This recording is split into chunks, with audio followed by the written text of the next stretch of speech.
Ancient civilizations, much like the Egyptians, had a need in society for hairdressers. This community of hairdressers would cut hair, make wigs, and address other needs for the more wealthy individuals of their civilization. The practice and techniques have changed since the ancient Egyptians over the course of 5,000 years to the more modern practices we know today. But the continued need for them in society has stayed consistent. I currently belong to a community of hairdressers right here in Kansas City.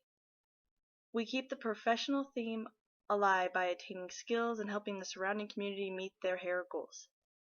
Today I'm going to inform my audience about the history of hairdressing and the contemporary problems we face today being a part of this community. First, I will discuss the history of the profession and how it has evolved and branched off from ancient times to more modern times. Then I will express how hairdressers work, live, and are understood in our current society. As I've already established, hairdressers aren't a more modern creation because they were around in ancient times, performing much of the same practices of cutting hair and creating a specific look as we know today. Hairdressing became more of a woman doing woman's hair career when barber shops became a more males doing male's hair career. The job has expanded from just cutting hair and making wigs to hair chemical services and the ability to do nails and skincare, while barbers, on the other hand, specialize in men's haircuts. According to the Small Business Development Center Network, the United States hair care industry includes about 86,000 establishments, with 82,000 being beauty shops and 4,000 being barbershops. This clearly shows that there is not a shortage of hairdressers to the hairdressing community, and there isn't a shortage of jobs in the field. When hairdressers mainly focused on women's hair, they eventually developed deeper into creating a longer-lasting look.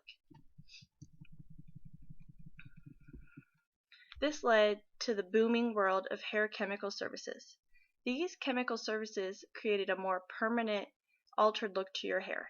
Chemical waving, also known as perms or permanents, first became introduced in the late 1800s and then more perfected in the early 1900s. They were used to create a more permanent curl or wave pattern in the hair. The chemical used was ammonia thioglycolate, which breaks down the natural bonds in the hair and then rebuilds them to the desired curl pattern. Also, hydrogen peroxide became a main chemical in hair color to alter the color when mixed with ammonia. The development of modern hair chemical practices have grown tenfold in the last century from numerous competing companies and a need for safer, softer chemicals. Hairdressers of modern times are required by state laws now to have a license before being allowed to practice hairdressing in a salon. The State Board of Cosmetology requires background knowledge in all techniques of styling hair and understanding of the chemicals used in modern hairdressing such as colors and perms. In Kansas, you currently need 1,500 hours of school training. Then you must pass a practical and written test to get your actual license and enter this community of hairdressers. State laws vary though on technical school hours. New York's State Board of Cosmetology only requires 1,000 hours of schooling, and according to Washington's State Board of Cosmetology, you need 1,600 hours to get your license. Hairdressing communities can vary greatly on trends and products used.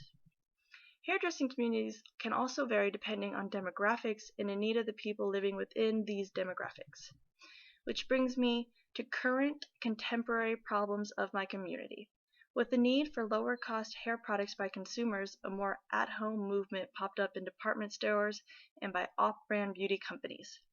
This could include boxed hair dyes and chemical services made to be done without a professional. They aren't made with the same chemical components, but instead with cheaper alternative chemicals, with fillers, and without the professional guarantee of salon services. This is a strong competitor to my community, but without a salon quality guarantee, people do often find themselves back in salons needing a professional's help. But according to the Bureau of Labor Statistics, hairdressing is expected to rise by around 17% by 2022. So growth in the field is still expected, not a decline. Hairdressing is sometimes thought of as a lower on the job hierarchy scale, but yet more trust is openly given to a hairdresser than a politician sometimes. People are willing to put so much trust in them to create a promising look for them. You wouldn't let just anyone cut your hair. You find trust in a professional, and oftentimes people find trust in a certain hairdresser and continually go back. This then keeps my community thriving and growing. Another threat my community faces is an overexposure on a daily basis to certain chemicals which find themselves sometimes airborne, which we breathe in, and can cause skin irritation to overexposure. Years over years of exposure to salon chemicals can lead to contact dermatitis and hand eczema. These can develop at different rates for different people, but with proper understanding of certain chemical components and proper protection from certain chemicals, this can be prevented for future members of my community.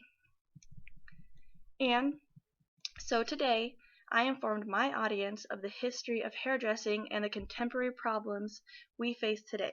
Being a part of this community, I briefly explained this history and the branch off of barbers that made hairdressing become a more prominent woman-centered job. Then I explained many of the problems hairdressers face today.